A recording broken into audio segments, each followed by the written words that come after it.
nós vamos ter os aquecedores a combustão. O nome já diz, né?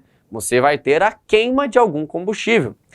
Eles vão funcionar muito parecidos com aquecedores a gás. Se você tem aí na sua casa, apartamento, aqueles aquecedores a gás, como que ele funciona? Você tem uma serpentina que passa a água. No meio daquela serpentina você tem a produção de uma chama. E isso aí gera o aquecimento, como se você tivesse uma mini caldeira. Você aquece a água daquele reservatório e essa água é levada até o chuveiro já aquecida. E ele precisa de 4 elementos para o seu funcionamento básico. Combustível para queimar, muitas vezes pode ser utilizado o próprio combustível dos tanques da aeronave, em que facilita tanto o transporte, vamos colocar assim, e a utilização mesmo, você não precisa de um tanque específico.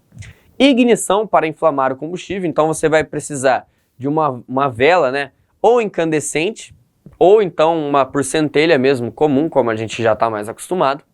Ar, ou seja, você precisa de uma tomada de ar, seja ar sangrado, ar de impacto, mas você precisa de alguma coisa, um comburente, para entrar e fazer possibilitar essa queima. E a ventilação do trocador de calor. Você precisa ter uma troca de temperatura ali. Então fica muito difícil se você não o fizer. Então aqui nós temos um sistema típico. Nós temos ali o tanque de combustível da própria aeronave, como eu falei para vocês. Um filtro. Então todos os componentes que um sistema de combustível comum vai ter, esse sistema também vai ter. Temos uma bomba, que essa bomba é utilizada para alimentar o sistema, então a gente vai precisar de filtro, bomba, válvula reguladora, válvula de alívio. Tudo isso daí a gente vai utilizar novamente. Para quê? Controlar a pressão de combustível, nesse caso que vai ser alimentada para o trocador de calor. Entrada de ar para a combustão. Perceba que é o seguinte, nós temos 2 entradas de ar. Entrada de ar para a combustão e entrada de ar para a ventilação. Então nós temos tomadas diferentes de ar. Outra entrada aqui, ó, ventoinha da ventilação do solo.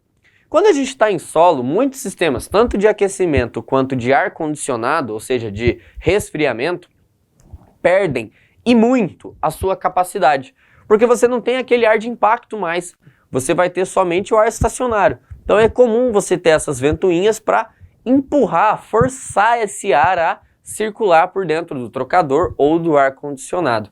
Então nesse caso, a massa de ar entra, ocorre a queima e esse ar agora é levado de volta para o escapamento. Da mesma forma que nós temos entradas de ar em solo, para a câmara de combustão e para o trocador, nós vamos ter saídas independentes. Se você observar mais à direita da figura, o que é que nós vamos ter? Ar aquecido, que ele vai ser proveniente de onde? Do ar de entrada para a ventilação. Então, vamos imaginar que esse ar, ele entra aqui, percorre, ele entra em contato indireto, porque ele não entra em direto contato com os gases da queima, passa, aquece-se e vai aquecido para a cabine. E o ar da queima, o ar utilizado para a combustão? Bom, ele entra nessa parte superior e ele vai para o escapamento. Então, o que que acontece? A gente não tem o contato direto da massa de ar. Senão, ao invés da gente ter um aquecedor, a gente teria um poluidor de cabine, né? Ele jogaria um gás de queima, ou seja, monóxido e dióxido de carbono, que não é interessante para a gente ter esse tipo de material, vamos colocar assim, dentro da cabine. Então, ele é um trocador de calor, ar, só que agora nós temos um ar quente, uma queima, provendo aquecimento para esse nosso ar de impacto, vamos colocar assim, esse ar que está entrando, né, na nossa aeronave.